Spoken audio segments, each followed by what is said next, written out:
வேண்டாம் விட்டுரு அப்படின்ற மாதிரிலாம் சொன்னாங்க. ஆனாலும் ஜாக்குலின் வந்து அதை விட்டு கொடுக்கவே இல்லை. கடைசி வரை அவங்களும் கஷ்டப்பட்டாங்க, கடைசி வரைக்கும் ஜெயிச்சாங்க. அது உண்மையாலே ஒரு பெரிய விஷயம்.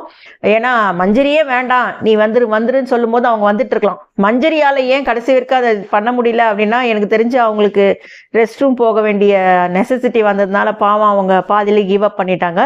பட் அவங்க அப்பயும் அவங்க கொஞ்சம் கிளவராக ஜாக்குலின் கிட்ட பேசி அவங்க டீல் முடிச்சுக்கிட்டு அவங்க போனது கொஞ்சம் நல்லா சாமர்த்தியமாக இருந்தது. ஆனால் ஜாக்குலின் அவங்களும் அவங்களுக்கு தேவைப்பட்டா இல்லை இது வந்து கண்டினியூ பண்ணணும்னு அவசியம் இல்லை. அவங்களும் ஏதாவது ஒரு ரீசன்ஸ் மாதிரி ரெஸ்ட் ரூம் போகணும், இல்லை தூக்கம் வருது, இல்லை வாமிட் வர மாதிரி இருக்குது, ஏதாவது ஒன்று சொல்லிட்டு அவங்களும் அதை பாதியிலே விட்டுருக்கலாம்.